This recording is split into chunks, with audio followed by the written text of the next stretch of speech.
Namaste.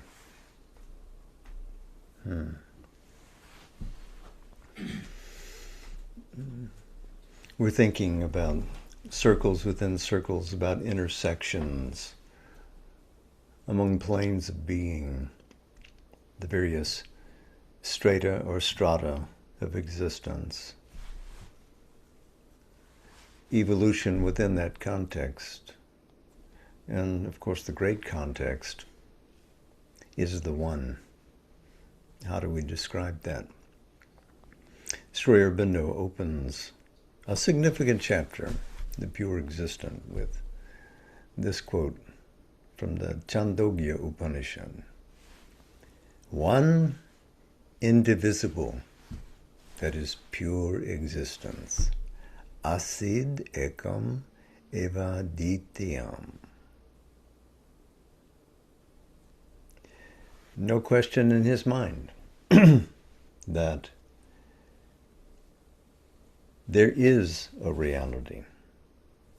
He quotes this from the Chandogya, which differentiates itself from the Brihad Aranyaka in that respect. The Brihad Aranyaka, you'll remember,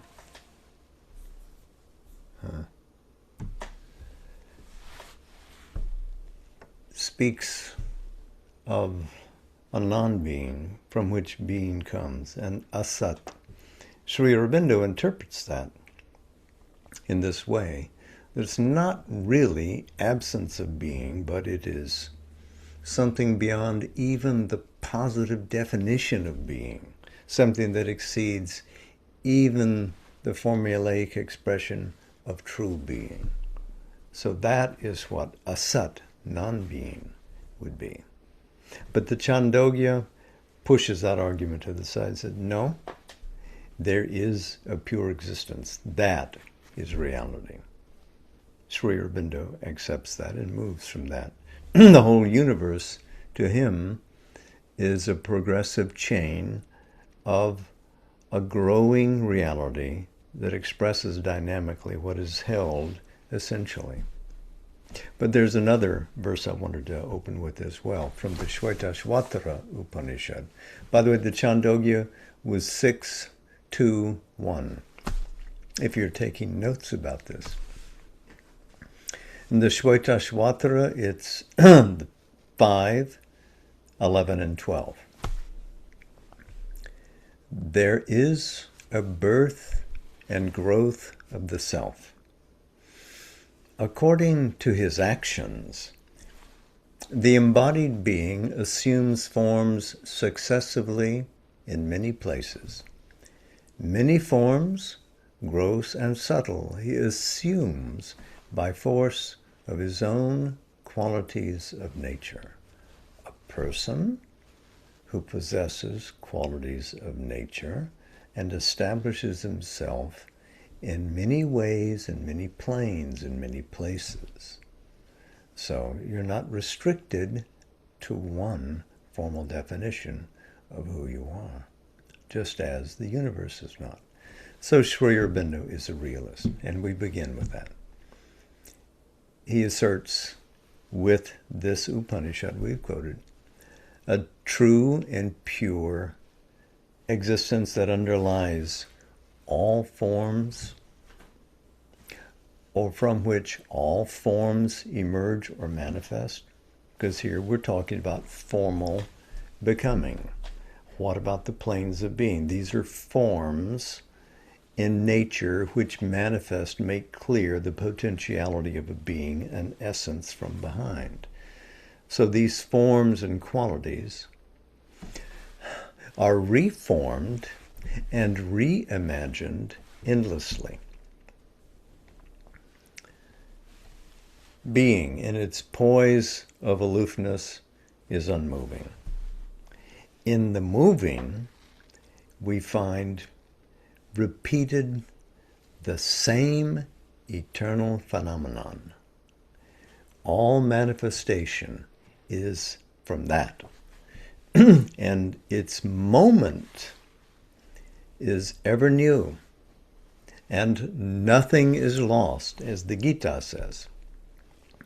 And all play is a single phenomenon.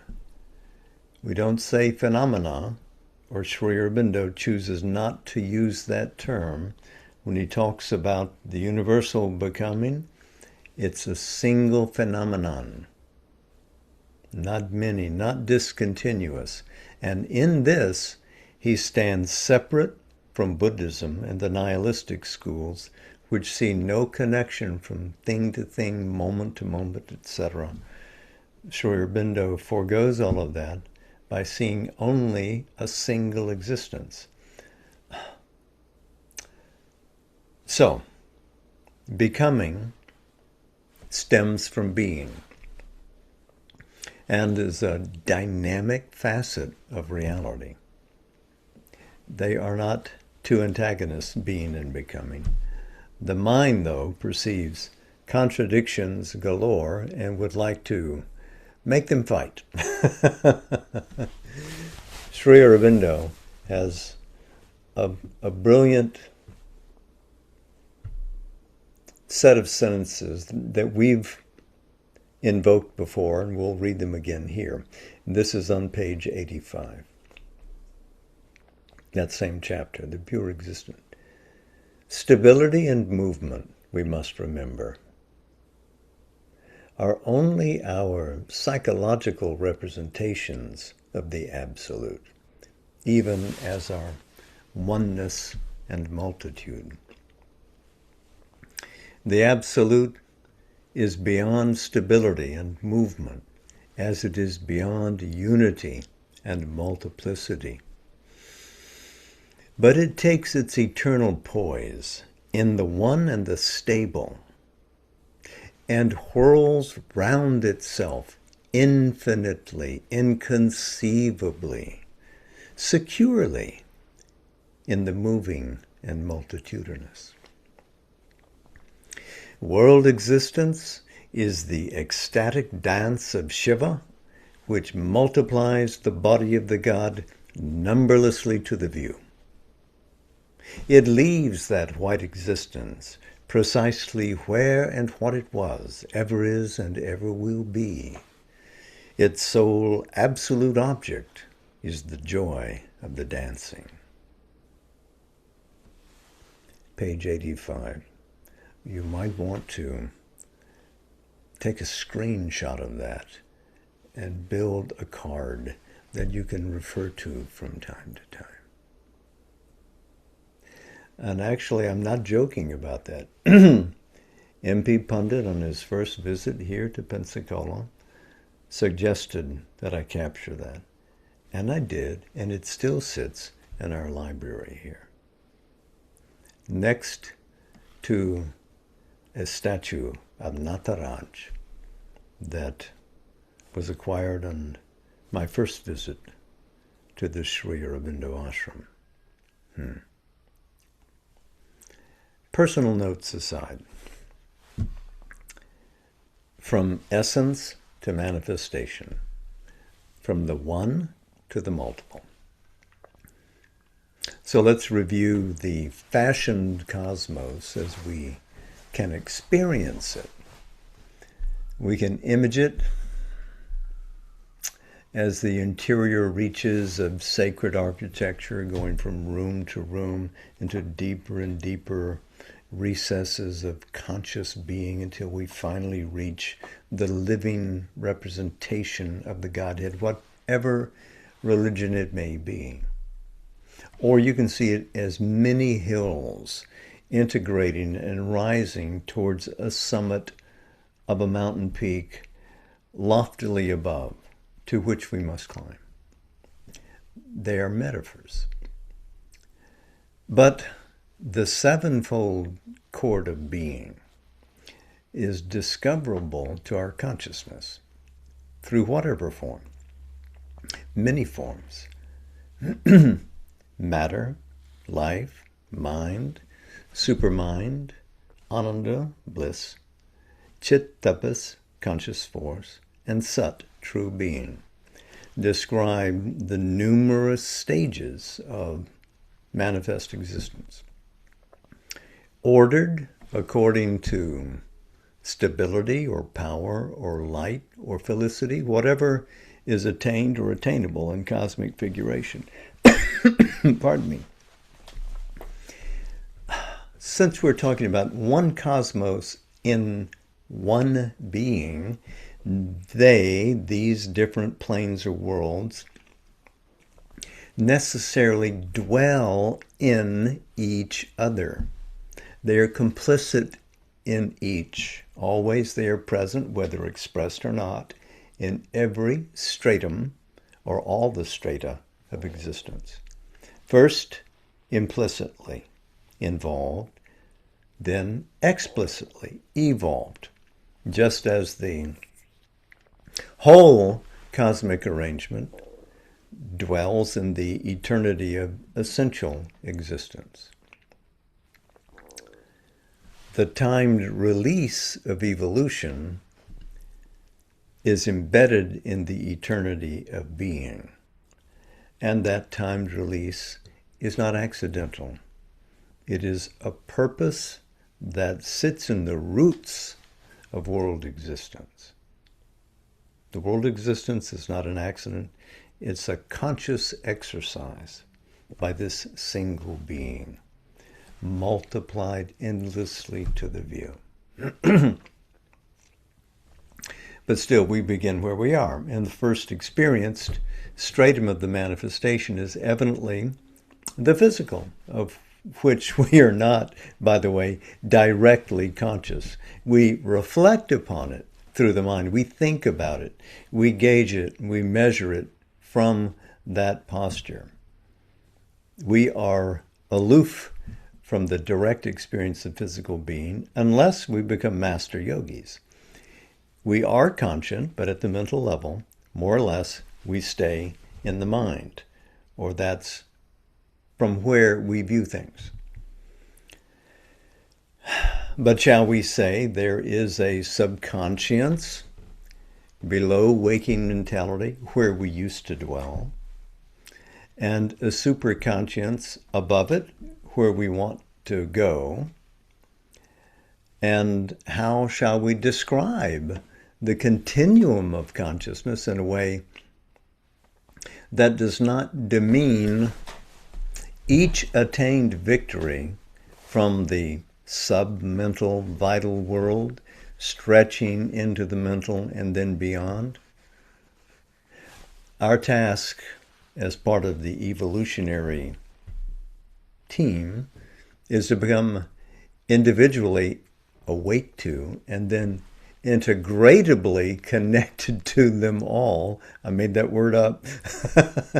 Securing their teamwork and partnership. All these levels of our being need to work together. We would agree about that. That's the harmony of nature, which is part of our aspiration. Each plane, as we've said, is real, from matter all the way up to Sat. Sat is hidden in matter, etc., etc. We won't revisit the sevenfold core to being right now, but it's an enriching chapter always to sit down with, and you'll feel better about the world every time you read it. So each plane is real, and each is authorized by a cosmic intelligence and is respectable. Each finds its way eventually into evolving forms on Earth.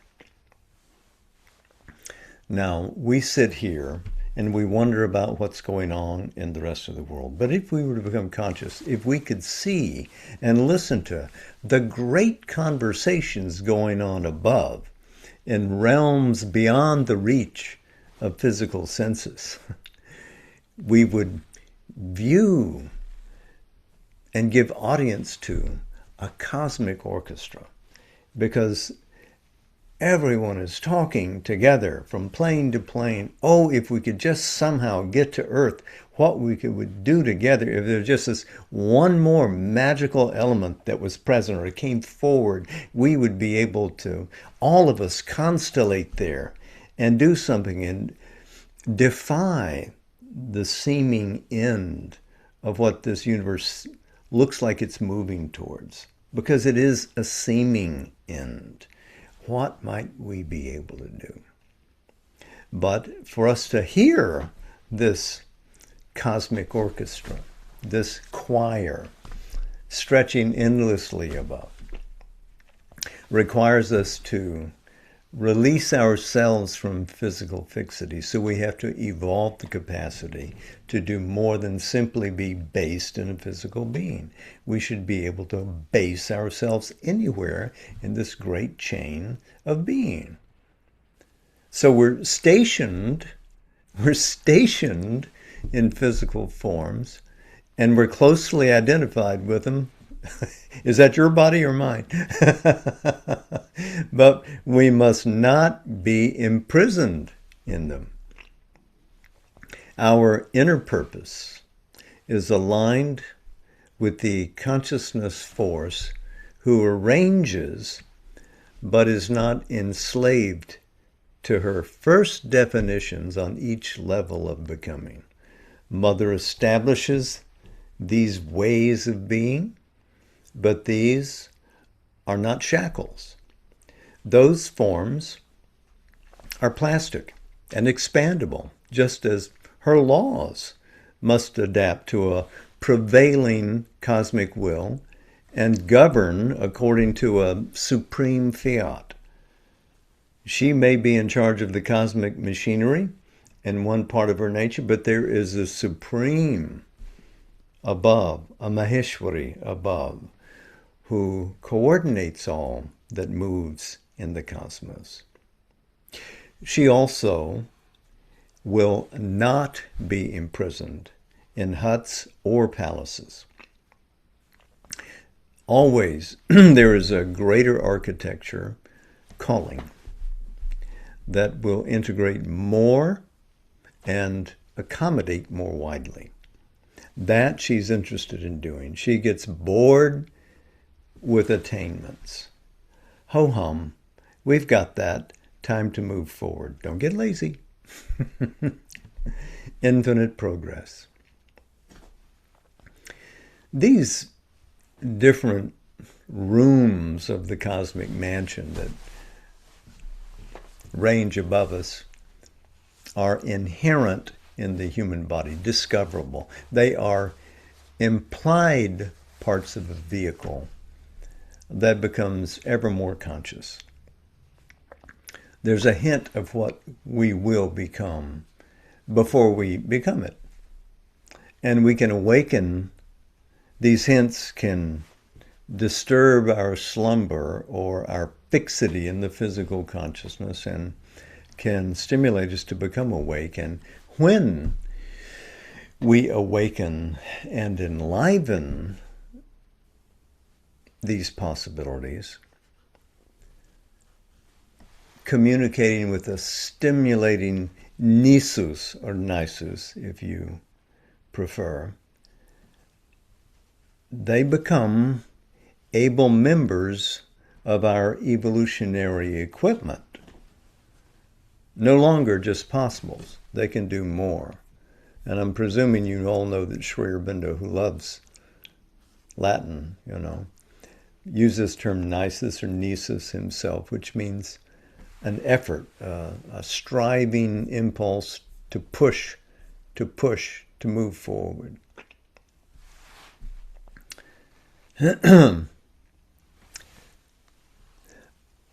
If we leap from the pure existent over to the cosmic illusion, and believe me, he doesn't believe the world is an illusion. It's a great chapter for a title. Great title for a chapter, though. Sri Aurobindo, in that chapter, describes more about the veiled workings in the dreamy contours of our subliminal experience before we become full masters of those ranges, which lead inevitably upwards to the supraphysical. So we have to become aware of, intimate with, capable of moving through, interlacing these various subliminal worlds before we gain the right to accede to the supraphysical. There is that sort of truth in the occult work. But it doesn't have to be spooky occultism. This is something that we can accomplish through regular, sustained self-inquiry and practice. We can extend ourselves into those regions and become masters. Not in a swoop, not with a bound, but eventually. And we can therefore be more than indirectly or dreamily aware of powers that are active in us. We don't have to be victims of their experience. We can master those realms and use them as vehicles to take us to different experiences that we wish to attain.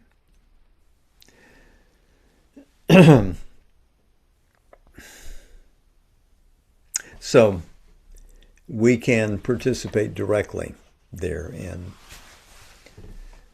bring into us, precipitate, to plunge down into us, ideations, forces, etc., that are waiting to manifest in our physical reservoir, become part of our work here.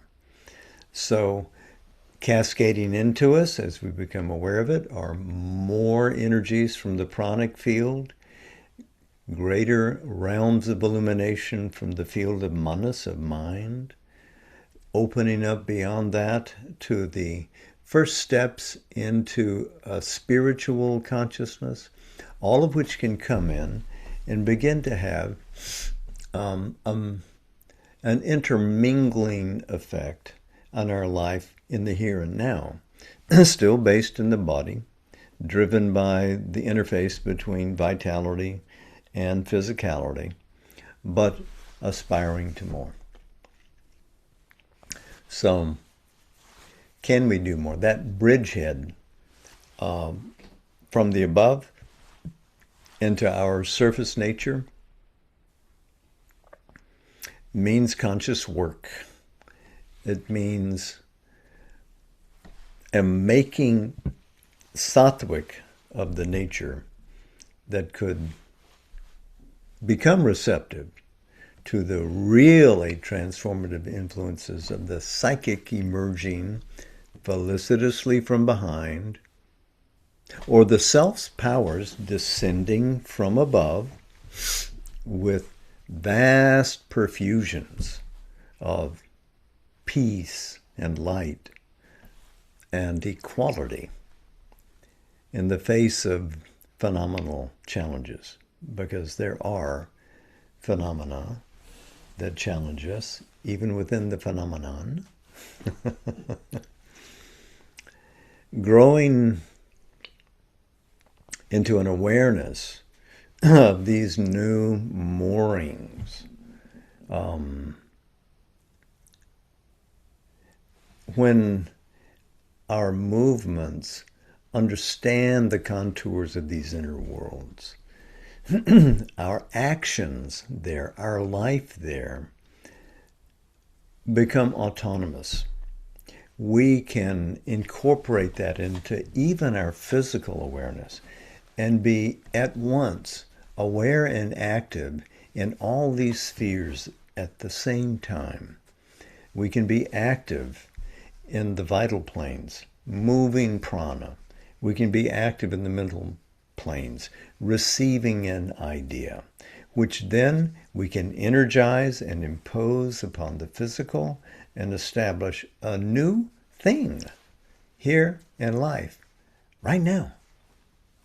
And we can allow the upward moving consciousness in us to again search and aspire for new domains and for those powers which can then become part of, congruent with our material machinery. So we can continue to quest, in other words. Once we become master of these subliminal worlds, that doesn't mean that we stop there and say, well, I'm satisfied. Look how content I am. I have more or less the soul's presence in me. I can feel it, and I feel more or less the higher radiance coming from above. What better can there be? This is sufficient. I'm happy. Well, becoming aware at the subliminal level means that we can act upon the coordinated vessels of our evolving nature, each connected to the other, and strengthen those connections. We can impose upon the surface mind even something from a higher order of sight, from a higher order of will, through which agency would that occur? Well, through the gathering presence of the soul, which is pushing forward from behind, the psychic being, as it claims, more and more presence and sovereignty in the evolving person. I'd like to read a passage from Sri Aurobindo. This is on page 636, 637 in the Life Divine. The secret consciousness force has therefore to limit itself to imperfect renderings in a surface vital in mental vibration and operation, and is forced by the absence, holding back, or insufficiency of the direct awareness to develop organs and instincts for an indirect knowledge.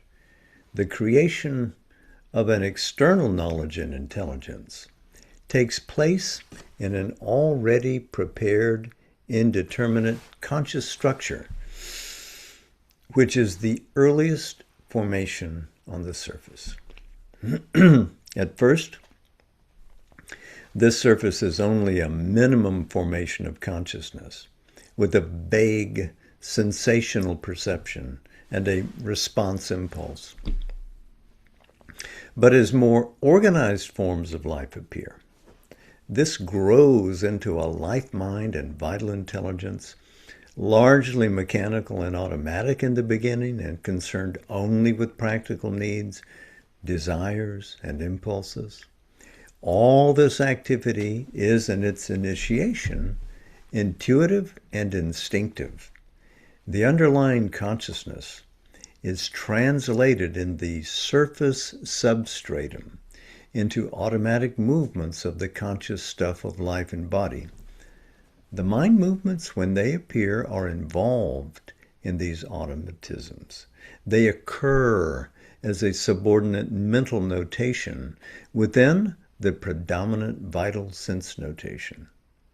But slowly, mind starts its task of disengaging itself. And you can go on and read the rest of that passage. It sets up, it sort of summates what we've been talking about and sets up what the next points would be. Well, we can stand on any floor of this developing vehicle and make it home, customarily or according to auspicious moments. We rise. Each stratum is available to us. We can move up or down at will when we mature. We saw this when we looked at the Taittiriya Upanishad in its closing verses about the free soul who could range through all the manifested world, from the realms of Ananda all the way down to the gross physical, and be a free universal spirit, conscious, eternal, delighting by nature. So as we grow, we have freedom of movement to course up, to come back. And we should, because ascent and descent are part of the transformative process. It's a cycling. What we receive when we're above, We bring below, massage it into the tissues of our being, and then go back for another experience once the process of digestion is complete. So we have freedom of movement,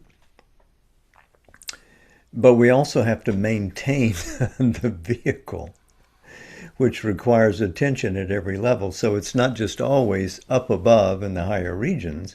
We have to attend to the physical, don't we? We have to make sure that the physical can receive the impact of the prana, that it can be illuminated by the mind, that the psychic felicity is coming forward and sustaining all and drawing into harmony all the parts of the being. So, more generally, the law we all observe is that we cannot be stationary. Yes, we want to grow, we want to aspire. Yes, we need to maintain the machinery, but we must be following the dictate of the inner impulse within us that wants us to ever grow more. Evolutionary powers within us, the demand of the soul itself, will not let us be content with merely being the physical or the physical vital or the physical mental human or even the saintly sage. Each stratum we achieve exceeds the last because farther summits call. There is no resting ground.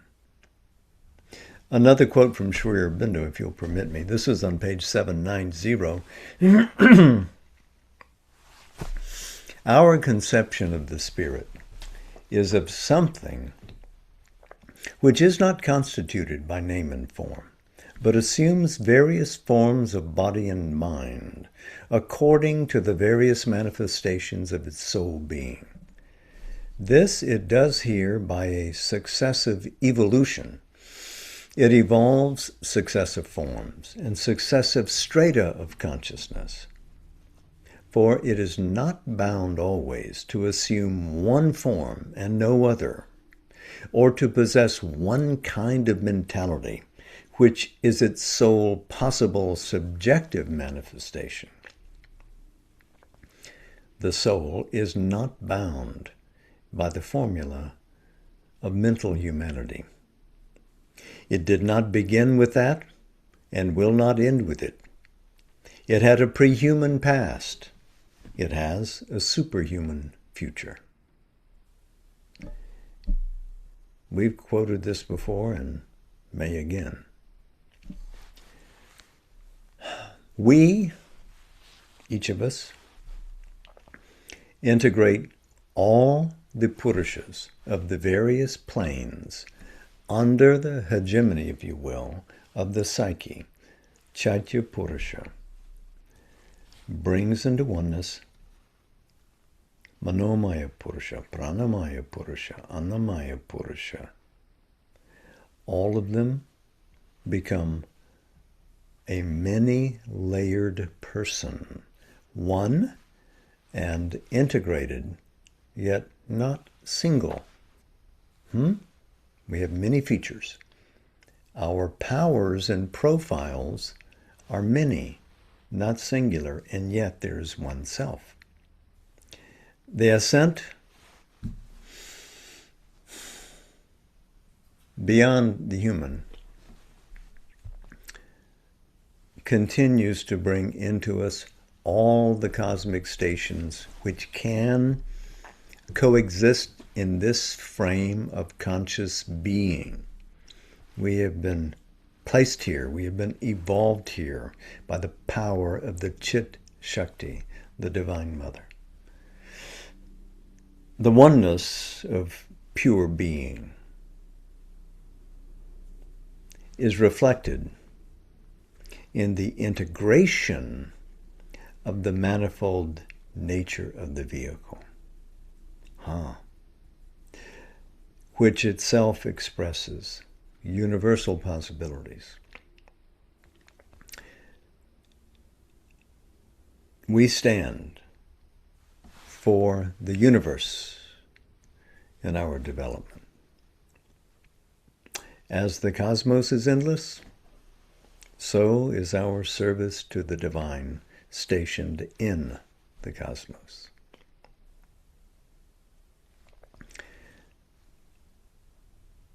We've talked about these different stages of our being, all integrated, all expressive of the one. But let's touch upon end notes as well. All these evolving stages or ranges of our being situated in the cosmic enterprise are visited directly by us when we finally disengage from the body and begin the process of disidentification with the several envelopes associated with it. You see what I mean? We climb an inner staircase, so to speak, as we exit the material face of the world. And we must thank each member of our nature when its service is complete and when the transition beyond is ripe. Each aspect of our nature has served both a personal and a cosmic purpose. Nothing is lost, ever. And our gratitude and grace reflect, when conditions permit, the passing of a grateful soul, saying so long to its beloved members. That soul, the truest us in us.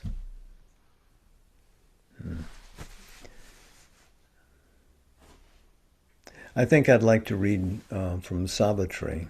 I know I have a habit of continuing from where I was before, but I'm going to do it yet again. I'm on page 662.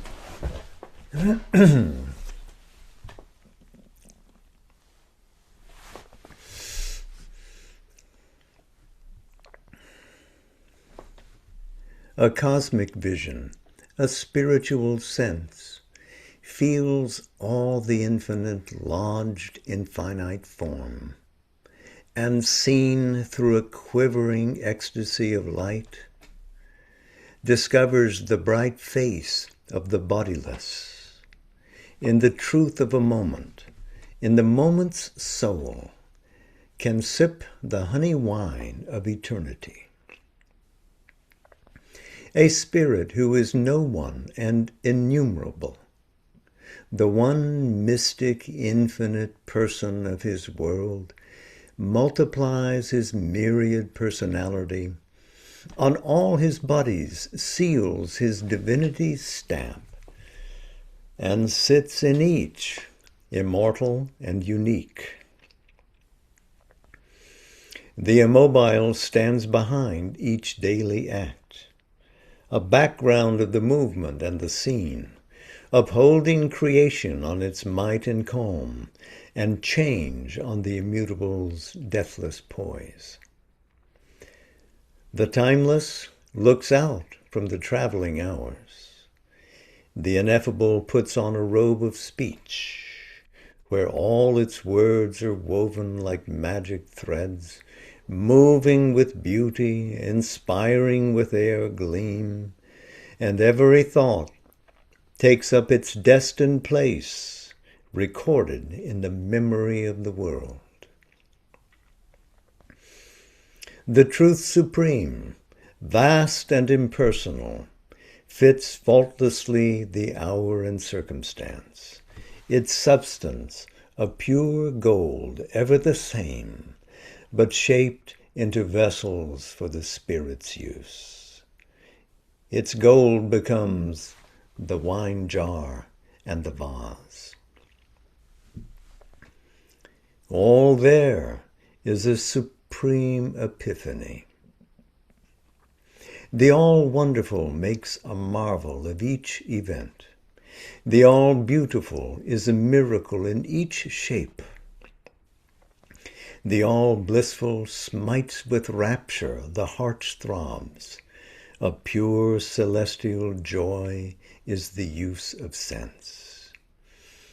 Each being there is a member of the self, a portion of the million-thoughted all, a claimant to the timeless unity, the many's sweetness, the joy of difference, edged with the intimacy of the one.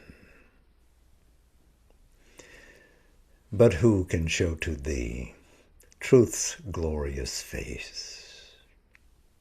Our human words can only shadow her. To thought, she is an unthinkable rapture of light.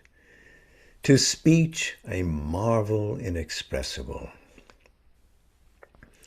O death, if thou couldst touch the truth supreme, thou wouldst grow suddenly wise and cease to be.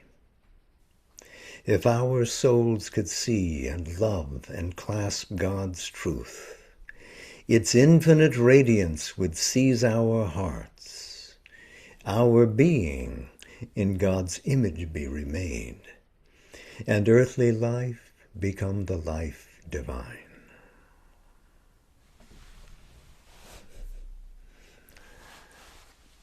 There is more in that exchange, but you know which page it's on, so hurry there, read the rest. Lovely souls all, so good to be with you again. May we meet again soon.